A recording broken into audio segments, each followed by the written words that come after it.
ನಮ್ಮವ ಇವ ನಮ್ಮವನೆಂದೆನಿಸಯ್ಯ ಕೂಡಲ ಸಂಗಮ ದೇವ ನಿಮ್ಮ ಮಹಾಮನೆಯ ಮಗುವೆಂದೆನಿಸಯ್ಯ. ಈ ದಿನ ನಗರವರ್ತಕ ಸಮಾಜ ಬಂಧುಗಳು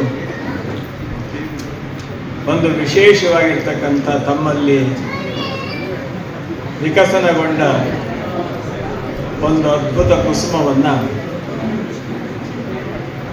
ಅಭಿನಂದಿಸಿ ಸಂಭ್ರಮ ಸಡಗರಗಳಿಂದ ಸೇವಾ ಸಂಪನ್ನ ಅಂತನ್ನುವಂಥ ಒಂದು ಸ್ಮರಣಿಕೆಯ ಕೃತಿಯನ್ನು ಲೋಕಾರ್ಪಣೆ ಮಾಡಿ ಮಲ್ಲಿಕಾರ್ಜುನ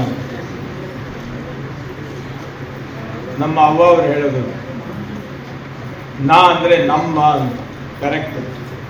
ಎಲ್ಲರೊಳಗೆ ಒಂದಾಗಿ ಎಲ್ಲರಿಗೆ ಬೇಕಾಗಿ ಎಲ್ಲರ ಬಾಳ ಬೆಳಕಾಗಿ ತಮ್ಮನ್ನು ತಾವು ಸಮರ್ಪಣೆ ಮಾಡಿಕೊಳ್ತಕ್ಕಂಥ ಸಹಜ ಸಂಸ್ಕಾರವುಳ್ಳಂಥ ವ್ಯಕ್ತಿಯನ್ನು ನಾವು ಎಲ್ಲರೂ ನಮ್ಮವರು ಅಂತಲೇ ಕರೀತೀವಿ.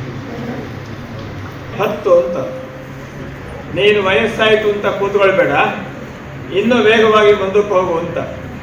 7, 10 ಅದನ್ನು ನಾವು ಸಂಖ್ಯೆಯಲ್ಲಿ 70 ಅಂದ್ಬಿಡ್ತೇವೆ ಅಷ್ಟೇ.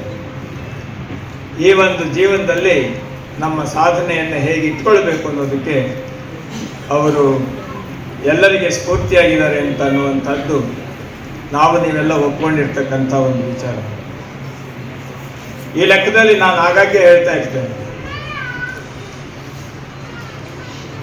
ನಗರವರ್ತಕ ಸಮಾಜವನ್ನು ನಾವು ಸರಿಯಾದ ರೀತಿಯಿಂದ ಅರ್ಥ ಮಾಡ್ಕೊಳ್ಬೇಕು.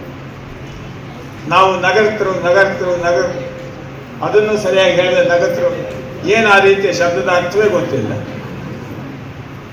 ವಾಸ್ತವವಾಗಿ ನಗರವರ್ತಕರು, ಯಾವುದೇ ಒಂದು ಊರು ಪ್ರಾರಂಭ ಆಗಬೇಕಾದರೆ ರಾಜರು ಮೊದಲು ಆಮಂತ್ರಣ ಕೊಡ್ತಾ ಇದ್ದದ್ದು ನಗರವರ್ತಕರಿಗೆ. ಬೆಂಗಳೂರನ್ನು ನಿರ್ಮಾಣ ಮಾಡಿದಂಥ ಕೆಂಪೇಗೌಡರು ನಗರವರ್ತಕ ಸಮಾಜದವರಿಗೆ ಆಮಂತ್ರಣ ಕೊಟ್ಟು ಒಂದು ಬೀದಿಯ ಹೆಸರನ್ನು ನಗರವರ್ತಕರ ಪೇಟೆ ಅಂತ ಹೆಸರಿಟ್ಟು ಅಲ್ಲಿ ಅವರು ವ್ಯಾಪಾರ ಮಾಡುವಂಥ ಸನ್ನಿವೇಶದಲ್ಲಿ ಅವರು ಯಾವತ್ತೂ ಅತ್ಯಂತ ಶಿವಭಕ್ತರವರು. ಅವರು ವ್ಯಾಪಾರ ಮಾಡ್ತಕ್ಕಂಥ ಪ್ರತಿಯೊಂದು ಕೇಂದ್ರಗಳಲ್ಲೂ ಸಹ ನಗರೇಶ್ವರ ದೇವಾಲಯ ಇದೆ. ನಗರೇಶ್ವರ ದೇವಾಲಯವನ್ನು ಮೊದಲು ಸ್ಥಾಪಿಸಿ ಆಮೇಲೆ ಅಂಗಡಿಗಳನ್ನು ಹಾಕ್ತಾ ಇದ್ರು. ಆ ಕಾರ್ಯಕ್ರಮ ತಮ್ಮ ವ್ಯಾಪಾರ ವಹಿವಾಟು ಮುಗಿದ ಮೇಲೆ ಅದರ ಸಂಪೂರ್ಣವಾಗಿರುವಂಥ ವಾಮಕ್ಷೇಮ, ಹಾನಿ, ವೃದ್ಧಿ, ಮಾನಾಪಮಾನ ಎಲ್ಲವೂ ನಿನ್ನದು ಅಂತ ಹೇಳಿ ನಗರೇಶ್ವರನಿಗೆ ಅರ್ಪಣೆ ಮಾಡಿ ಸಹಜವಾಗಿ ಬದುಕ್ತಾ ಇದ್ದವರು. ನಗರವರ್ತಕ ಸಮಾಜದ ಹಿನ್ನೆಲೆ ಇದೆಯಲ್ಲ, ಐತಿಹಾಸಿಕ ಬಹಳ ದೊಡ್ಡದು. ನೀವೆಲ್ಲ ಆ ಸಮಾಜದಲ್ಲಿ ಹುಟ್ಟಿದ್ರು ಸಹ ಅದರ ಬೇರೆ ಏನು ಅನ್ನೋದನ್ನು ತಿಳ್ಕೊಳ್ಳೋದಕ್ಕೆ ಪ್ರಯತ್ನನೇ ಮಾಡಿಲ್ಲ. ಮಾಡಬೇಕಿದೆ. ಐಹೊಳೆಯಲ್ಲಿ ನಗರವರ್ತಕ ಸಮಾಜದವರು ಒಂದು ಸಂಘಟನೆಯನ್ನು ಮಾಡಿದ್ರು. ಇದು ಶಾಸನಗಳಲ್ಲಿ ಸಿಗ್ತಕ್ಕಂಥದ್ದು. ಆ ಸಂಘಟನೆ ಹೆಸರೇನು ಗೊತ್ತಾ? ಐಹೊಳೆಯಲ್ಲಿ ಪ್ರಾರಂಭ ಆದ್ದರಿಂದ ಅಯ್ಯಾವಳೆಯ 500 ವರ ಸಂಘ ಅಂತ ಮಾಡಿದ್ರು. 500 ವರ ಸಂಘ ಅಂತಂದ್ರೆ 500 ಜನ ಪ್ರಮುಖ ವರ್ತಕರು ಸೇರಿ ಕಟ್ಟಿದಂಥ ಸಂಸ್ಥೆ ಅದು. ಅಯ್ಯಾವಳೆಯ 500 ವರ ಸಂಘ ನಗರವರ್ತಕ ಸಮಾಜದ ಸಂಘಟನೆಯಿಂದ. ಅದಕ್ಕೆ ಯಾರು ಅಧ್ಯಕ್ಷರಾಗಬೇಕು? 500 ಜನದಲ್ಲಿ ಯಾರು ಬೇಕಾದರೂ ಅಧ್ಯಕ್ಷರಾಗಬಹುದಾಗಿತ್ತು. ಅವರಂದ್ರು, ನಾವೆಲ್ಲ ವ್ಯಾಪಾರಿಗಳು ನಿರಂತರ ಸಂಚಾರ ಮಾಡಿ ವ್ಯಾಪಾರ ಮಾಡ್ತಾ ಇರ್ತೇವೆ, ವ್ಯಾಪಾರದಲ್ಲಿ ನಮ್ಮ ಲಾಭವನ್ನು ನಾವು ಗಮನಿಸ್ತೇವೆ.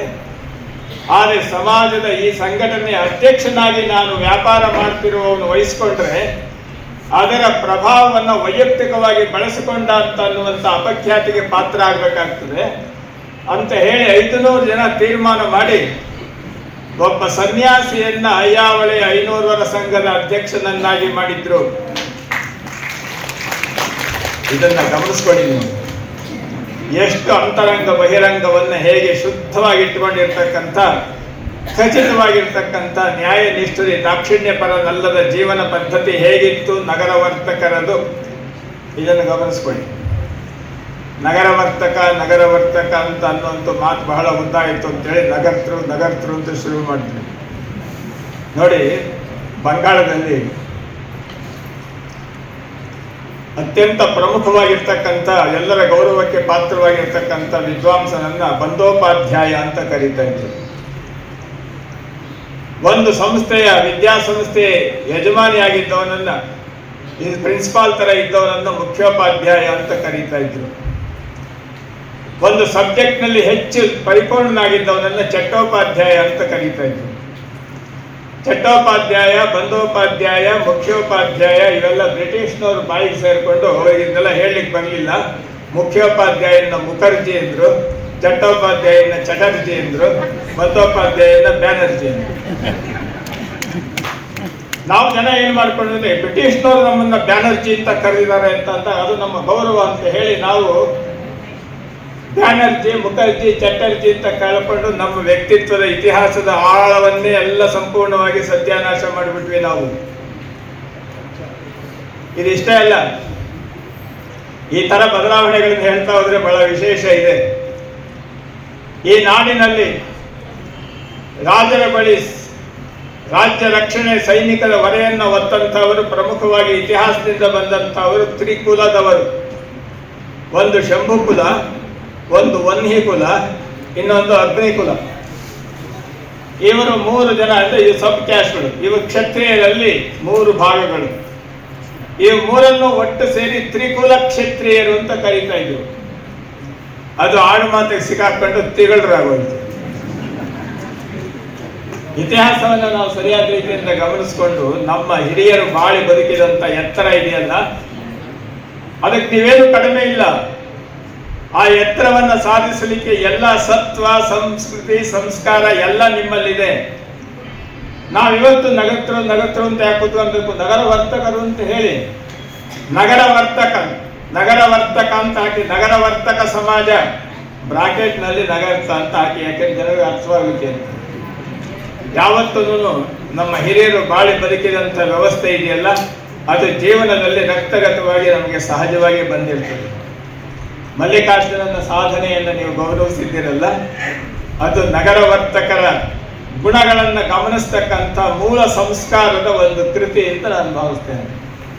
ಆಮೇಲೆ ಇಷ್ಟೆಲ್ಲ ಕಾರ್ಯವನ್ನು ಮಾಡ್ತಾ ಇದು ಯಾವುದಕ್ಕೂ ನಂದಲ್ಲ, ಇದೆಲ್ಲ ನಿಮ್ಮದು ಅಂತ ಹೇಳಿ ಸಮರ್ಪಣಾ ಮನೋಭಾವದಿಂದ ಇರುವಂತ ನೆಲೆ ಇದೆಯಲ್ಲ ನಮ್ಮ ಮಲ್ಲಿಕಾರ್ಜುನ ಅವ್ರದ್ದು, ಅದು ಸಹ ನಗರ ವರ್ತಕ ಸಮಾಜದ ಒಂದು ಮೂಲ ಸಂಸ್ಕಾರ. ಈ ಸಂಸ್ಕಾರವನ್ನು ಇವತ್ತು ಸಾಧನೆ ಮಾಡಿ ಇಷ್ಟೆಲ್ಲ ಗೌರವದ ನೆಲೆಯನ್ನು ಕೊಟ್ಟಿದ್ದೀರಿ.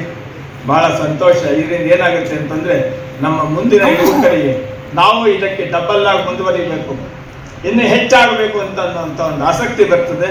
ಅಂತ ಆಸಕ್ತಿಗೆ ಪ್ರೇರಕವಾಗಿ, ಪೋಷಕವಾಗಿ ಈ ಕಾರ್ಯಕ್ರಮ ಅತ್ಯಂತ ಯಶಸ್ವಿಯಾಗಿ ನಡೆದಿದೆ. ಅಭಿನಂದನೆಗಳನ್ನು ಸಲ್ಲಿಸಿ ನನ್ನ ಮಾತುಗಳು.